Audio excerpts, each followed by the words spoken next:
বিসমিল্লাহির রহমানির রহিম। আসসালামু আলাইকুম প্রিয় সাংবাদিক ভাইরা, আমি আপনাদের কাছে খান বাহাদুর সালেহা দাখিল মাদ্রাসা সহকারী মৌলভী ও উক্ত মসজিদের খান বাহাদুর সালেহা জামে মসজিদের ইমামতি করা অবস্থায় আমাকে বিভিন্ন সময় বিভিন্নভাবে আক্রমণ, মারধর, এই প্রসঙ্গে আপনাদের কাছে সংবাদ সম্মেলনের মাধ্যমে আইনের কাছে বিচারের দাবি করছি।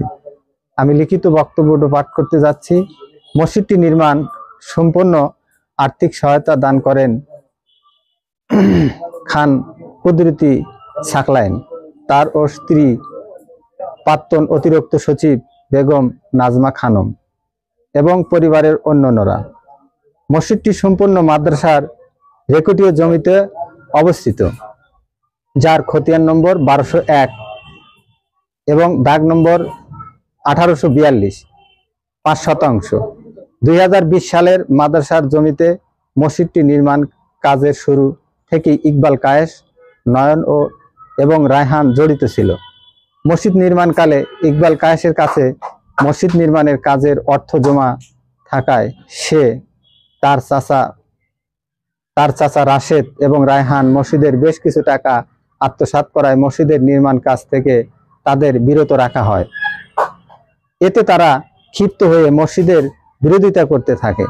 2023 সালে মসজিদের নির্মাণ কাজ শেষ হলে মসজিদের ভিতরে ঢুকে ইমরুল কায়েস ও ইমরান কায়েস গং, সুইচ বোর্ড, মিটার বোর্ড ও অন্যান্য বৈদ্যুতিক সরঞ্জামাদি ভাঙচুর করায় এবং মসজিদের পায়খানা করে এই বিষয়ে 5/4/2023 তারিখে থানায় 248 নং জিডি করা হয়।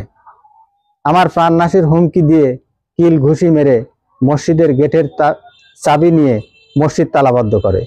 এই বিষয়ে 11/8/2024 তারিখে জিডি নম্বর 390 করা হয়। অতঃপর মোহাম্মদ রেজানুল ইসলাম ঠান্ডুর নেতৃত্বে ইমরান কায়েস ও ইমরুল কায়েস ভাই ভাতিজারা মসজিদে মুসল্লি মোহাম্মদ রফিকুল ইসলামকে অপহরণ করার বিষয়ে 11/8/2024 তারিখে থানায় জিডি 389 জিডি করা হয়। গত 14/12/2024 তারিখে মাগরিবের নামাজের পর রেজানুল ইসলাম ঠান্ডুর নেতৃত্বে ইমরান কায়েস, রাশিদুল ইসলাম ও তার ভাই ভাতিজা মসজিদে ঢুকে এলোপাতাড়ি কিল ঘুষি মারে। এ সময় মসজিদের সভাপতি জনাব সাকলাইন সাহেব ও অন্যান্য মুসল্লিগণ অবরুদ্ধ হয়ে পড়ে। অবস্থা বেগতিক দেখে এবং মসজিদের গেটের ছিটকানি আটকায়া দিলে তারা লাঠি দিয়ে দরজা ও জানালা আঘাত করে এবং অশ্লীল ভাষায় গালিগালাজ করে এবং আমাদের সকলের জুতা নিয়ে যায়। পরে ধনুর থানার ওসিকে টেলিফোন করা হলে তিনি আমাদেরকে উদ্ধার করে বাড়িতে পৌঁছিয়ে নামিয়ে দেয়। সর্বশেষে 4/1/2025 তারিখে রেজানুল ইসলাম ঠান্ডুর হুকুমে মোহাম্মদ ইমরুল কায়েস, ইমরান কায়েস, ইকবাল কায়েস, মোহাম্মদ আমজাদ শেখ আমাকে লাঠি ও কিল ঘুষি মারে এবং টেনে ছেঁচড়ে নিয়ে মসজিদের থেকে বের করে দেয়। মুসল্লি মোহাম্মদ আব্দুল সালামকে বেধড় মারধর করে। এভাবে বারবার তারা ইমাম ও মুসল্লিগণকে মারধর এবং নামাজ পড়তে আসতে বাধা দান করছে।